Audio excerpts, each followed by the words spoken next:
Hello, everyone.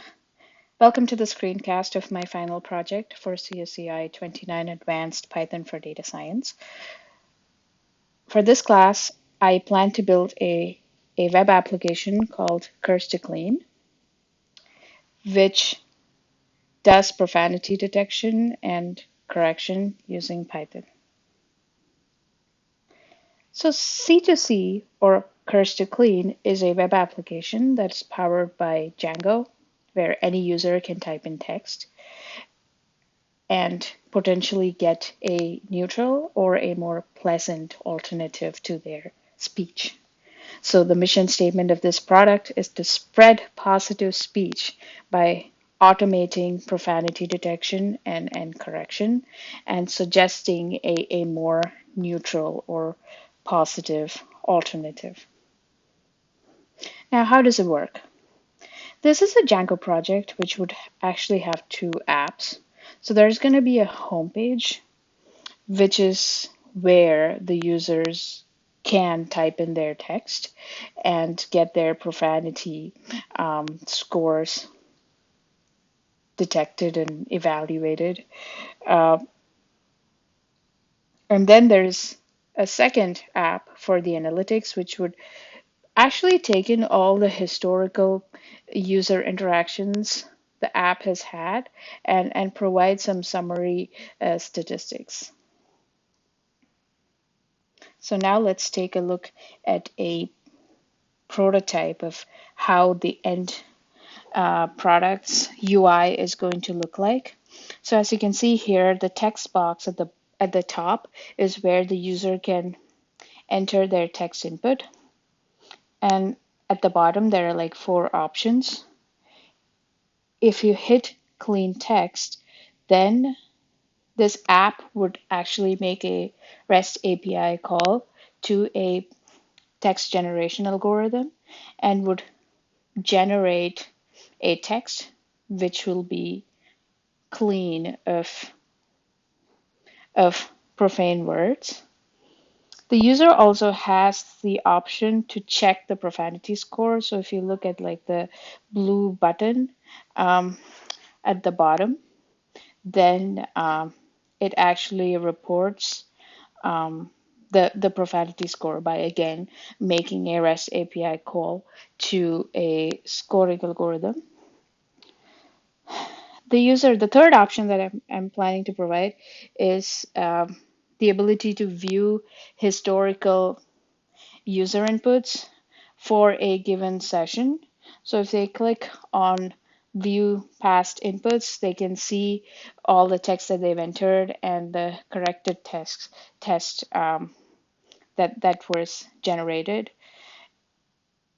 Right above these um, buttons, there is also an option to provide feedback on the quality of correction, whether it was a good one or a bad one. And then if they want to reset the settings, they can hit the do it again button.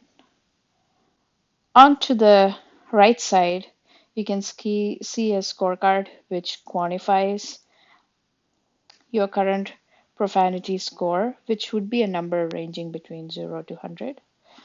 Um, yeah, so those are the key user journeys in this UI.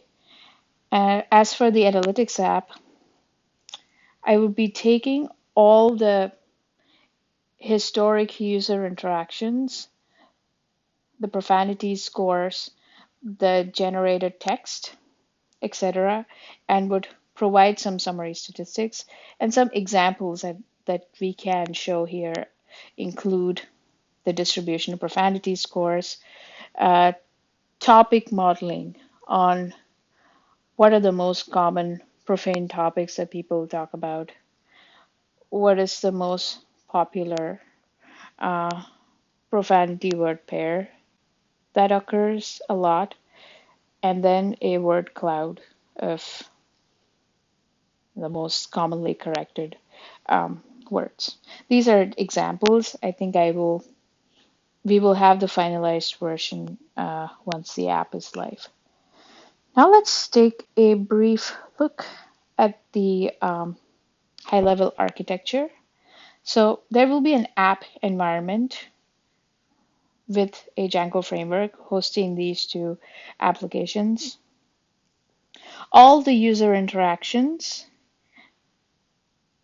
all the user inputs alongside their profanity scores and the corrected text will be stored as a Parquet file onto S3, and it's kind of like a log. And this log of Parquet files can then be read in using Dask, and we can do some additional feature extraction and engineering using Dask um, in a Luigi pipeline, via a Luigi pipeline. And then once we have the and we can also atomically write the output as a file. And then once we have in the pre-processed atomically written target output, then we can actually leverage packages such as Gensim and Altair to do relevant visualizations for this product. Now, one thing which I wanted to touch upon here is the API calls actually. So I will be using two models to score the profanity in text and also to generate an alternative. The scoring model is something which I am actually building from scratch using um, a pre-trained NLTK sentiment analysis model, um, along with the profanity filter library or package within Python. And I plan to expose it out as a RESTful API. I'm taking a fairly easy approach to developing the score.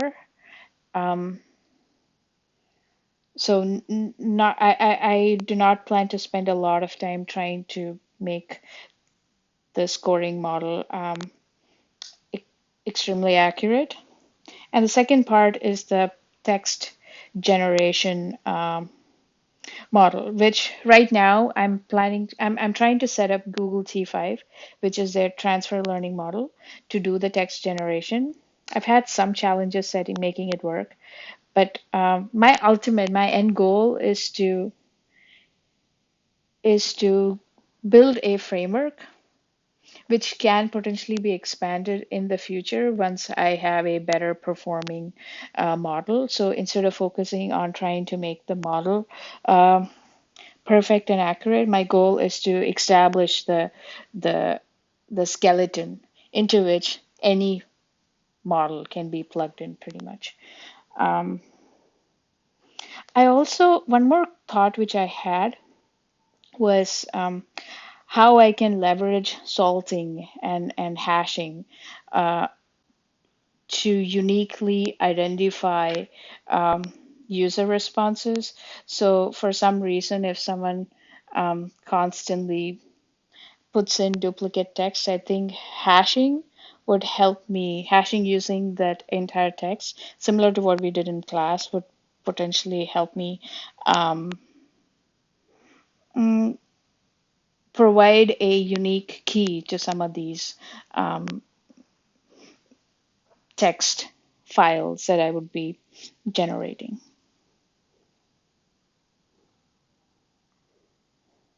In addition to that, I will be leveraging the CI/CD framework that we learned in class. All the code that will be written will be thoroughly unit tested.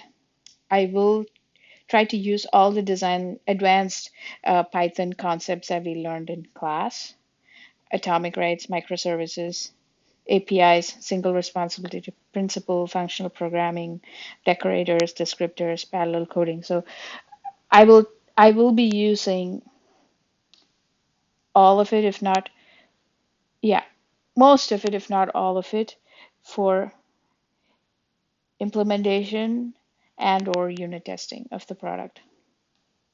And as I mentioned earlier, as of now, My focus is not too much on improving the accuracy of the generated text, but to set up this skeleton which would all seamlessly work well together.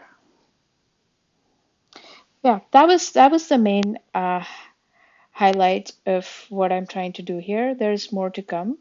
Um, this is not fully finalized yet, and as I make progress in the project, I will be updating the content in the presentation to keep it up to date.